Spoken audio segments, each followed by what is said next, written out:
The ship named Curiosity drifted slowly toward the dusty surface of Proxima Centauri B. Lieutenant Commander Adam Wright watched through the viewing port as the red soil came closer. This was humanity's third visit to the planet, but the first with the goal of studying the ruins they had spotted from orbit. "Preparing for final descent," said the pilot, her voice calm over the intercom. Adam nodded, though no one could see him. His heart beat faster with excitement. After years of searching, they had found proof that humans were not alone in the universe, or at least, they had not been alone. Whatever built the structures below had vanished long ago. The Curiosity landed with a soft thud. Adam gathered his team in the cargo bay. 5 scientists and 3 security officers looked at him with eager eyes. "Remember the plan," Adam said. "We stay together. We document everything. We touch nothing until Dr. Morgan gives approval." Dr. Elaine Morgan adjusted her equipment. As the team's xenolinguist, her job was to make sense of any alien writing they might find. She had studied theoretical alien language patterns for 15 years, but this was her first chance to test her ideas on something real. The team put on their protective suits and stepped onto the alien world. The gravity was slightly stronger than Earth's, making each step require extra effort. The ruins stood about half a mile from their landing site.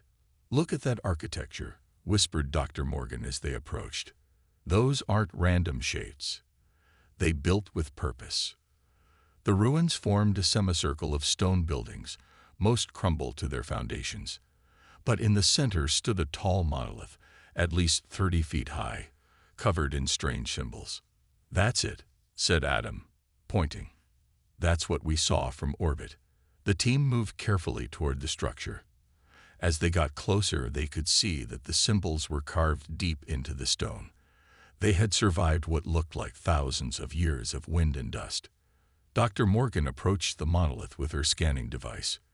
"These are definitely language symbols, not just decorative patterns. They repeat in specific ways. This is organized communication." "Can you read it?" asked Adam. "Not yet, but I can start the process." She began taking detailed scans of every inch of the monolith. While Dr. Morgan worked, the rest of the team spread out to examine the other ruins. Security Officer Lisa Patel called out from a smaller structure nearby. "Commander Wright, you need to see this." Adam hurried over. Lisa pointed at a metal container half buried in the dust. It was made of a material that still shone despite its age. "That's not stone like everything else," Adam said. "It's preserved intentionally." They carefully removed the dust covering the container. It had symbols similar to those on the monolith. Adam called Dr. Morgan over. She scanned the new symbols and compared them to her earlier readings. Her face showed surprise. "What is it?" Adam asked. "The patterns are similar, but these are much simpler, like they were meant to be understood easily." She continued scanning. I think this might be some kind of warning." "A warning? About what?" Dr. Morgan shook her head. "I don't know yet, but look at this symbol here." She pointed to a repeating pattern. "It appears on both the monolith and this container, and it's positioned in what might be a subject position in the sentence structure." Over the next 3 days, the team found 7 more containers throughout the ruins. Each held artifacts with similar writing. Dr. Morgan worked day and night, feeding the symbols into her translation program.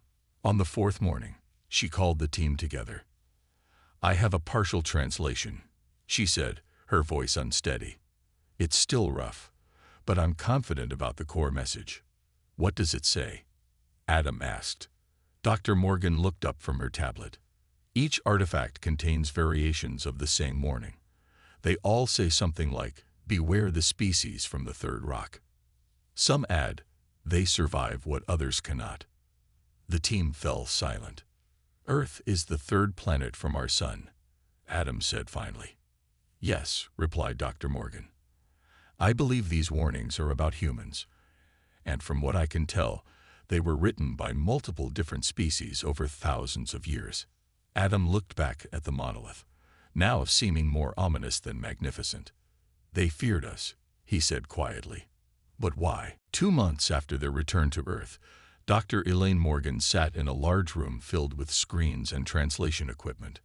The walls were covered with images of the alien symbols they had found on Proxima Centauri.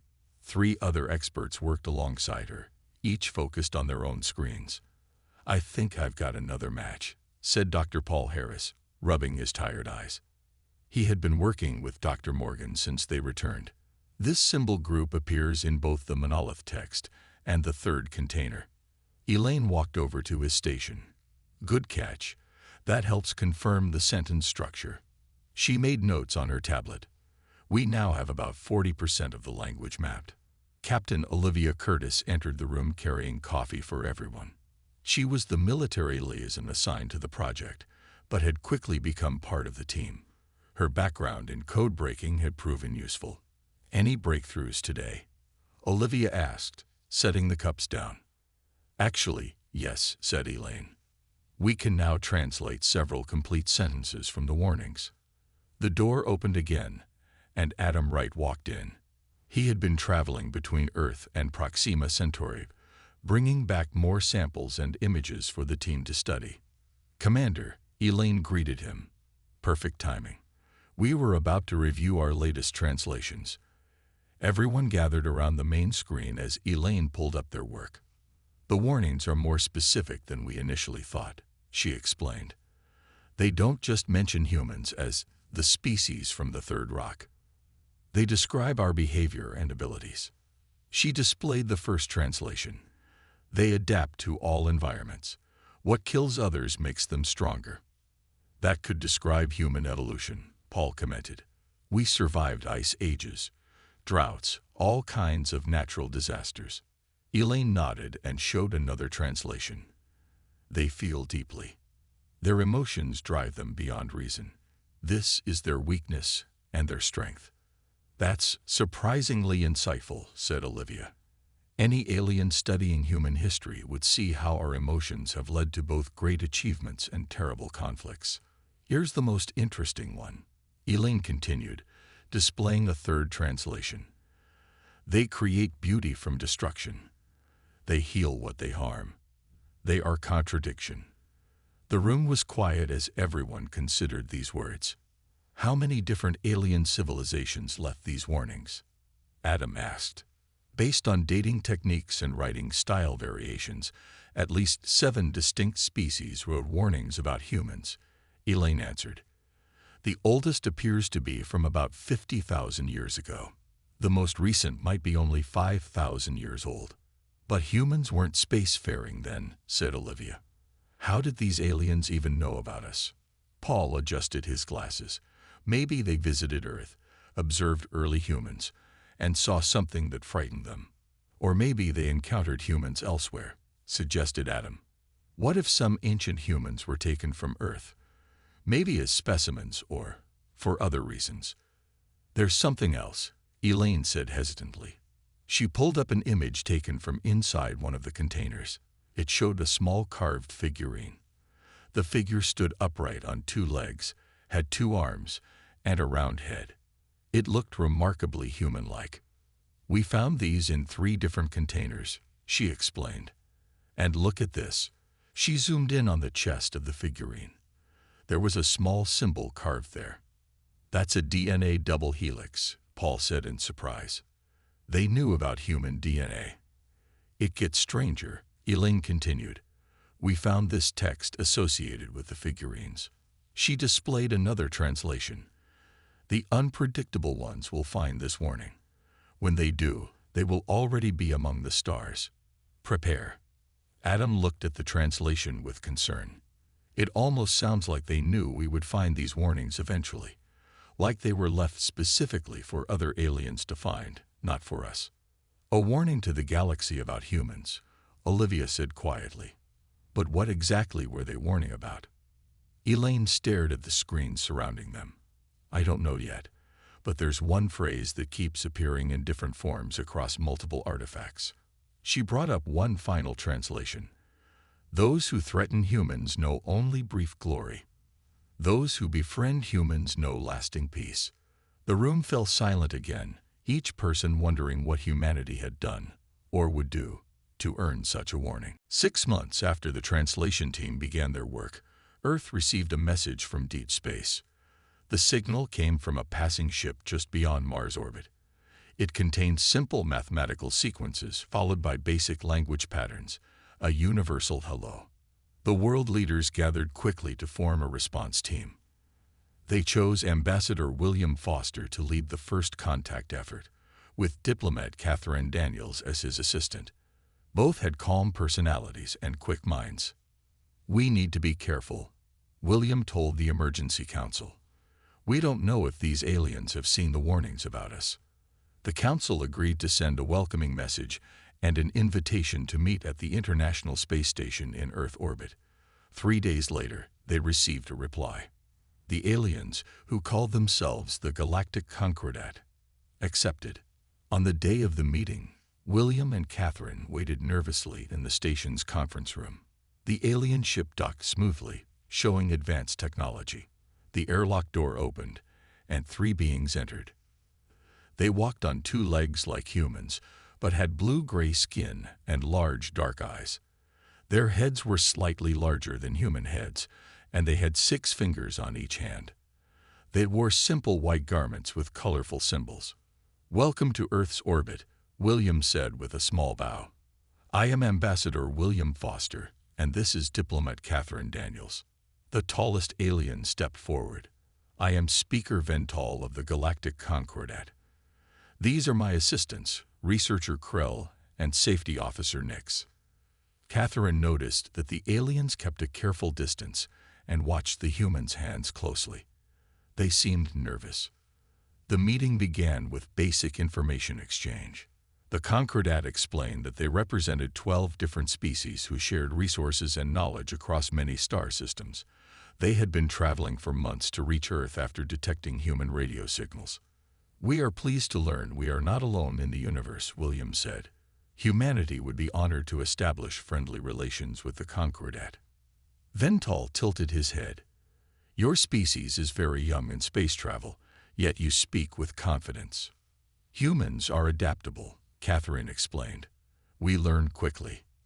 The aliens exchanged glances at her words. Researcher Krell made a quick note on a small device. William showed them images of Earth, its various cultures and environments. When he mentioned occasional conflicts between nations, Safety Officer Nix leaned forward. "You fight among yourselves?" Nix asked. "We have had wars in our past," William admitted, "but we strive for peace." "Interesting," said Vental. "And what do humans do when threatened?"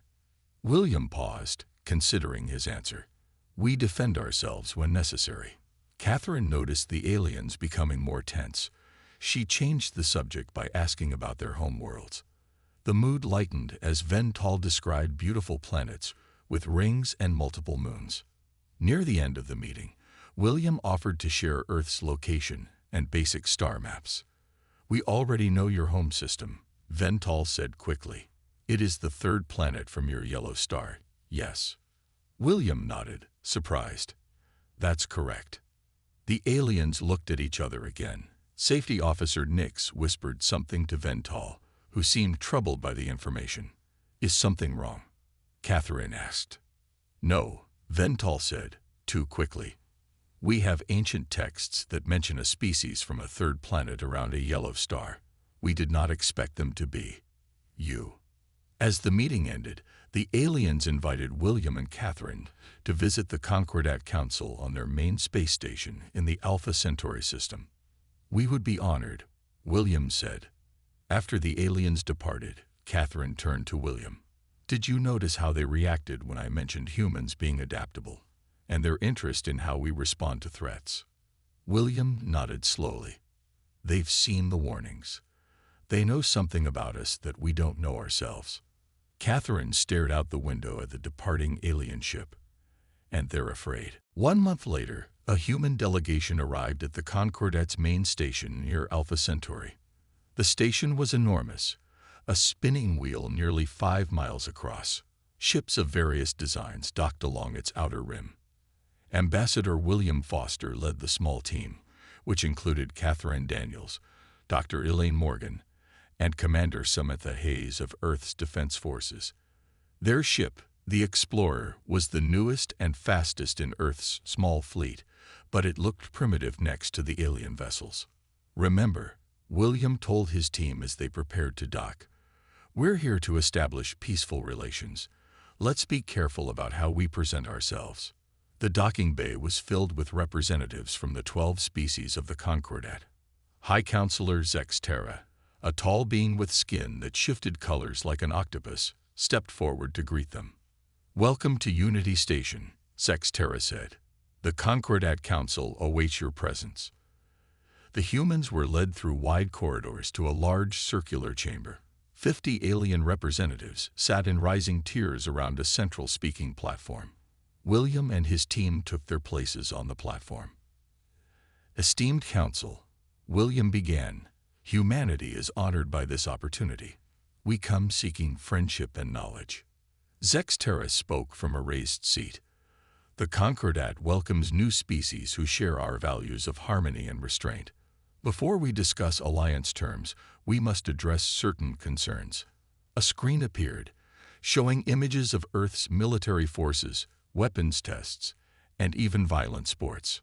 "Your species shows concerning tendencies toward aggression," Zex Terra continued. "For the safety of all, we propose limitations on human expansion and military development." Commander Hayes stepped forward. "With respect, High Counselor, humanity has a right to self-defense. We've only recently reached space. We're hardly a threat to your established civilization." Murmurs spread through the council. A smaller alien with 4 arms stood. "History suggests otherwise. Your rapid advancement from primitive flight to space travel took less than a century. No other known species has adapted so quickly." Catherine noticed the recurring theme. "You keep mentioning our adaptability as if it's dangerous. Why?" Zex Terra's skin darkened. "Species that evolve too quickly often lack the wisdom to use their power responsibly." "That's not fair," Commander Hayes said firmly. "You're judging us based on assumptions." The council seemed unmoved. They presented a document with strict rules. Humans could only settle 3 new planets in the next 50 years, must limit their military ships to 20, and would need Concordat approval for new technologies. "These terms are unacceptable," Williams said. "They treat us as children, not equals." Zex Terra's color shifted to a deep purple. "We offer protection and guidance in exchange for these reasonable limits." Dr. Morgan, who had been quiet until now, stepped forward. "May I address the council?" William nodded, and Elaine took the center of the platform. "Esteemed council," she began, "I believe I understand your concerns. We've found warnings about humans on Proxima Centauri, ancient warnings from multiple species." The council chamber grew completely silent.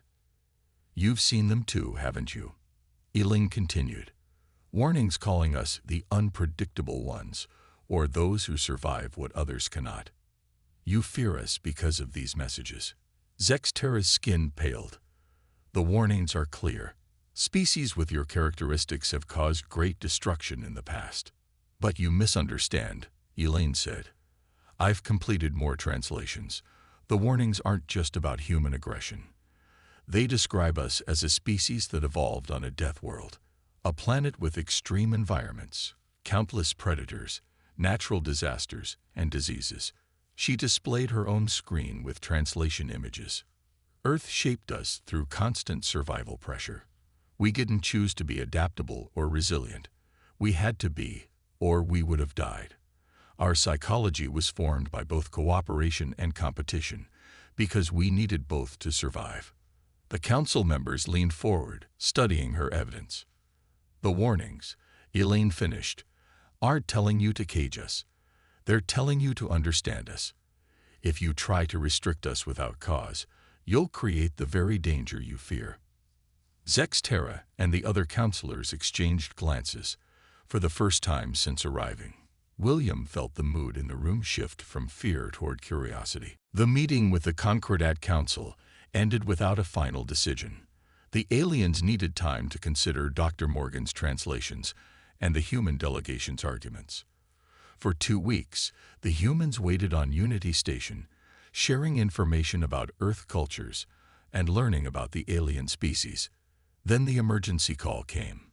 William was awakened by alarms blaring through the station. He rushed to the command center where Catherine and the others had already gathered. On the main screen, a human colony on Epsilon Eridania appeared under attack. "What's happening?" William demanded. High Counselor Zexterra's skin flashed angry colors.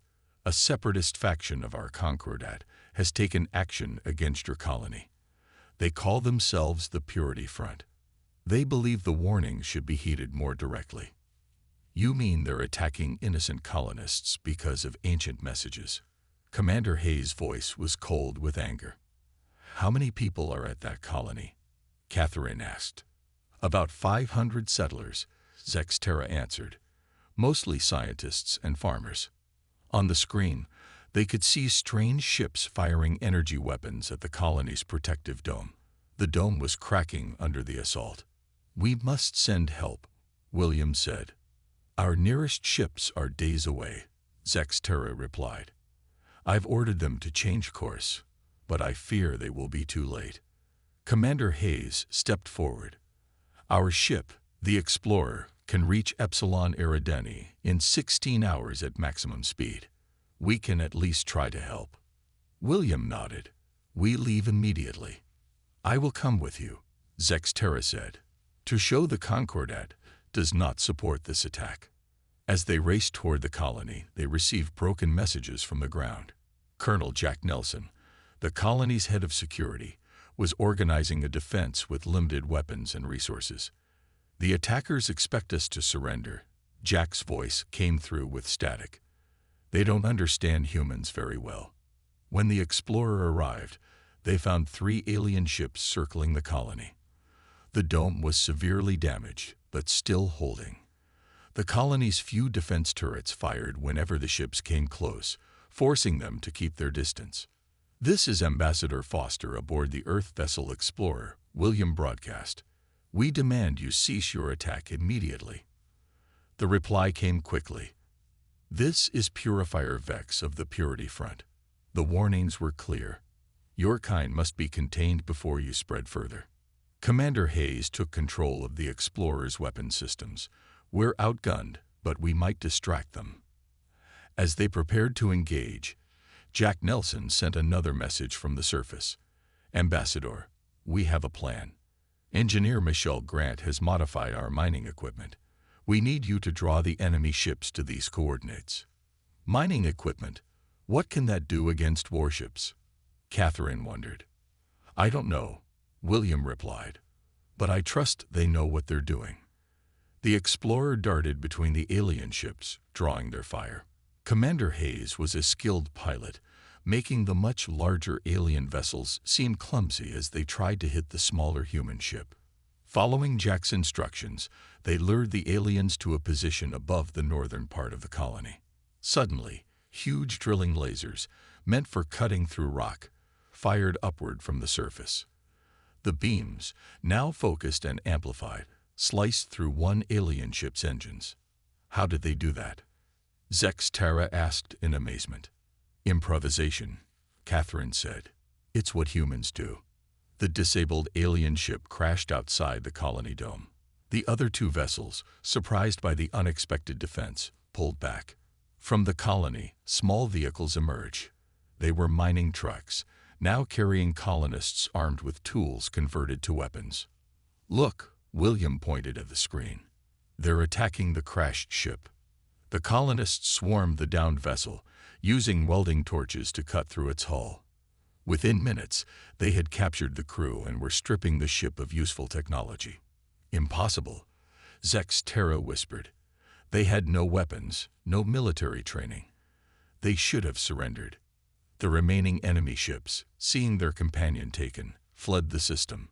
The colony was saved. On the ground, Jack Nelson greeted the Explorer's landing party with a tired smile. "Sorry about the mess. We had to get creative." Zexterra stared at the humans, seeing them with new eyes. The warnings were not exaggerated. The alien said quietly, "You truly are unlike any species we have encountered." News of the attack and the colonists' surprising victory spread quickly through both human space and the Concordat systems. The Explorer returned to Unity Station with the captured Purity Front members and evidence of their unprovoked assault. While the Concordat Council dealt with the Separatists, Dr. Morgan continued her work on the ancient warnings. She and Dr. Harris spent long hours in the station's archives, comparing their translations with the Concordat's own records. 3 days after their return, Elaine burst into William's temporary office. Her eyes were wide with excitement. "I found it," she said, placing her tablet on his desk. "The complete context of the warnings. We've been thinking about them all wrong." Catherine and Commander Hayes joined them as Elaine explained her discovery. "The warnings weren't telling aliens to fear humans in general," she said. "They were warnings about what happens when you threaten humans." She displayed images from both human discoveries and Concordat archives. Each civilization that left these warnings had tried to either conquer Earth or wipe out early humans, and each one was destroyed as a result. Destroyed by primitive humans. Commander Hayes asked doubtfully, "How is that possible?" "Not exactly," Elaine explained.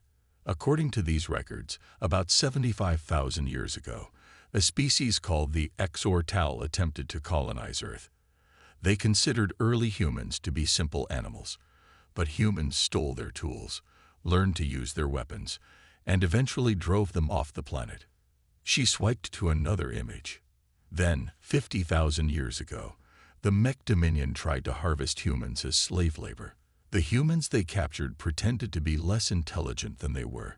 They watched, learned, and eventually started a rebellion that spread throughout the Mech Empire." William leaned forward, fascinated. "So these civilizations fell because they underestimated humans." "Exactly," Elaine nodded. "And there's more. Lieutenant Eric Mendez from our science team made an incredible discovery. He found evidence that these conflicts actually influenced human evolution."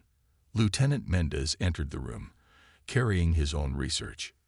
"Each time aliens interfered with Earth, human development showed a sudden leap forward," he explained.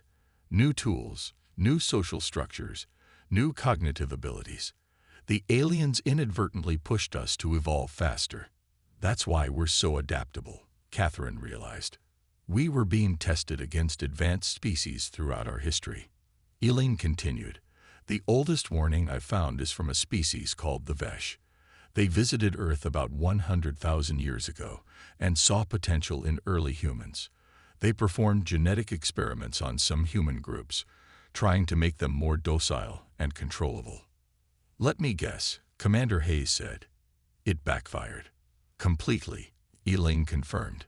"The modified humans appeared to comply, but were secretly passing information to unmodified groups. Together, they mounted a resistance that the Vesh weren't prepared for. The Vesh tried to destroy what they had created, but by then humans had learned enough to use Vesh technology against them." Lieutenant Mendez added, "These repeated conflicts explain our unique psychology. Most species evolved handling only the natural threats of their homeworlds. Humans faced both natural dangers and technologically advanced enemies." William sat back, processing this information. So the warnings were left by the survivors of these fallen empires. They weren't warning about human aggression, but about the danger of provoking humans. "The line from the artifacts makes sense now," Catherine said. "Those who threaten humans know only brief glory. Those who befriend humans know lasting peace." "There's something else," Elaine said, her voice more serious. "The Concordat has known this history for centuries. They've been watching Earth, waiting to see what kind of space-faring civilization we would become." Commander Hayes frowned. "If they knew all this, why did they still try to restrict us?" "Fear," William said simply. "The same fear that led the Purity Front to attack our colony. They're afraid we'll do to them what we did to those ancient empires." "But we don't want conflict," Catherine insisted. "We just want to be treated as equals." "Then we need to make them understand that," William said. before someone else decides to act on these warnings in the wrong way. The next day, the Concordat Council called an emergency session. Reports came in of more Purity front ships gathering near human space. The separator group had grown, drawing members from several species who feared humanity's potential. High Counselor Zex Terra addressed the packed chamber. The attack on the human colony was just the beginning. Our intelligence suggests the Purity Front plans to strike Earth itself. Gasps filled the room. William stepped forward. How much time do we have? 3 days, perhaps 4. Zex Terra's skin rippled with concern. They have gathered 20 warships, far more than your world can defend against. Commander Hayes immediately contacted Earth.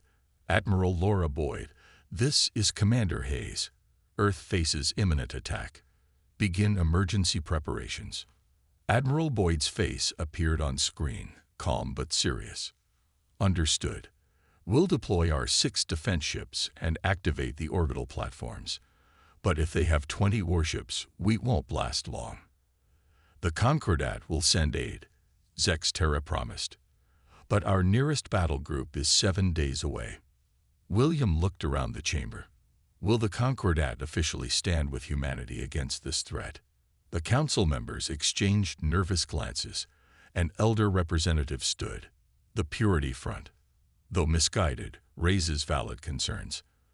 Perhaps a compromise is possible. If humans accept oversight and limitations, they might withdraw. You mean surrender our freedom because they threaten us? Commander Hayes' voice was sharp. That goes against everything humanity stands for. Catherine touched her arm gently, then addressed the council. With respect, history has shown what happens when species try to control humans. If you force these terms on us, you create exactly the situation the warnings caution against. The council fell into heated debate. William pulled his team aside. We need to buy time for Earth to prepare, he said quietly. And we need to change minds here, quickly. Catherine nodded. Let me address them again. I have an idea. William gave her the floor. Catherine walked to the center of the chamber and waited until the room quieted. Esteemed council, she began, you fear humanity because of our past. You've seen what happens when others threaten us. But you're missing half the story. She displayed images from Earth's history, people helping each other after disasters, medical workers saving lives, scientists sharing discoveries. Humans are capable of violence when threatened, yes, but we're equally capable of extraordinary compassion. On our world, we run into burning buildings to save strangers. We give food to enemies. We risk our lives to protect children who aren't our own. She showed more images, international aid efforts, peace treaties, environmental protection projects. The same adaptability that makes us dangerous when threatened makes us valuable as allies. We solve problems in ways others don't consider. We see possibilities where others see only obstacles. The council members watched silently as she continued. You have a choice. You can try to cage us and create the very enemy you fear, or you can stand with us as equals and discover what humans do for friends in need. She lowered her voice. The warnings say, those who threaten humans know only brief glory. Those who befriend humans know lasting peace. Which path will the Concordat choose? The chamber remained silent for several moments. Then, Zex Terra's skin brightened to a hopeful blue. I have seen humans defend their colony with mining tools. I believe Diplomat Daniels speaks truth. The Concordat should stand with humanity. More council members voiced agreement, but not all were convinced. The elder who had spoken earlier rose again. Pretty words don't change facts. The humans must accept some oversight, or we cannot support them. William stepped forward. We will not accept terms made under threat. But after this crisis, we are willing to discuss a fair alliance with equal responsibilities on both sides. As the council deliberated, a message came from Earth. Admiral Boyd appeared again on screen, her face grim. The Purity Front fleet has accelerated. They'll reach Earth in 36 hours. We're evacuating civilians to underground shelters, but our defenses won't hold for long. Commander Hayes looked at William. We need to leave now if we want to reach Earth before the attack. William nodded, then turned to the council. We appreciate your deliberations, but my people need me. We'll face this threat with or without your help. You would fight against such overwhelming odds? Asked a council member. Commander Hayes answered simply, We're human. It's what we do. The explorer raced back to Earth, pushing its engines beyond safe limits. Commander Hayes stayed at the controls, refusing to rest. William and Catherine prepared messages for Earth's leaders, explaining everything they had learned. 20 hours into their journey, the ship's sensors detected multiple vessels behind them. William expected to see Purity front ships, but instead, the screen showed 5 Concordat cruisers. Ambassador Foster, Zexterra's voice came through the comm system. The council voted. The Concordat stands with humanity. Relief flooded the bridge. Still, 9 Concordat ships against 20 Purity front warships remained poor odds. 10 hours later, they'd reached Earth. The Purity front fleet had arrived just hours before them. Admiral Boyd had positioned Earth's 6 defense ships and 12 orbital platforms in a protective formation. Their leader is demanding our immediate surrender. Admiral Boyd reported as William and his team joined her in the command center. They've given us 2 hours to decide. We need to stall them, William said. The rest of the Concordat fleet will arrive in 3 days. Let me speak to them, Catherine suggested. I might be able to buy us time. Admiral Boyd opened a channel to the Purity front flagship. Purifier Vex, a tall alien with red scales, appeared on screen. So, the humans return, Vex said. Have you brought terms of surrender? Catherine stepped forward. We wish to discuss your concerns. Perhaps there's a solution that doesn't require bloodshed. The solution is simple, Vex replied. Humans will accept Purity Front supervision of all your activities, on Earth and in space. Your military will be disbanded. Your technology will be limited to what we approve. That would take time to implement, Catherine said carefully.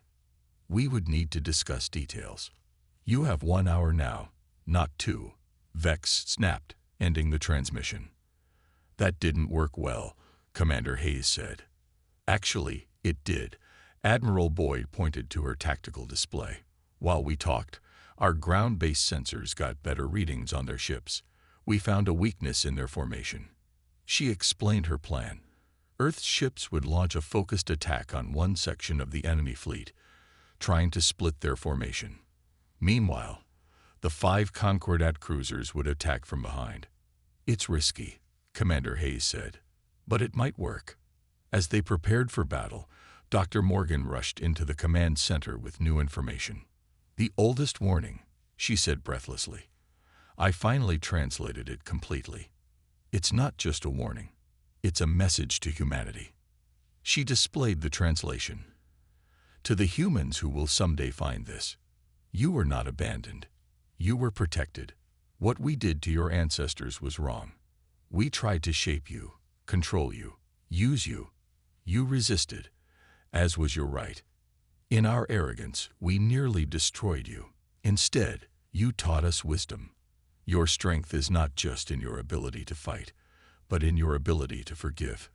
Your power is not just in surviving, but in helping others survive. When you reach the stars, remember both sides of your nature. The room fell silent. It's signed by someone called the Last Vesh, Elaine added. William looked at the ancient message, then at the screen showing Earth's outnumbered defenders. Maybe we can still resolve this without destroying each other. He opened a channel to Zexterra's ship. High Counselor, I need your help for one last attempt at peace. When the hour deadline came, both human and Concordat ships moved into position for battle. But instead of attacking, William broadcast a message to all ships, Purity Front and Concordat alike. This is Ambassador William Foster of Earth. We have something to share with you. Dr. Morgan's translation appeared on all screens, followed by images from human history. both the violent conflicts and the incredible acts of cooperation and compassion. We understand your fear, William continued, but we ask you to understand us. Humanity doesn't want enemies. We want partners. We want friends. We survived our harsh world by fighting when necessary but building whenever possible. The Purity Friendships held their positions. We offer you the same choice given to those who came before you. William finished. You can try to control us and become another fallen civilization that left a warning. Or you can work with us and discover why the warnings also promise lasting peace to those who befriend humans. For long minutes, no one moved. Then, one by one, the Purity Friendships powered down their weapons.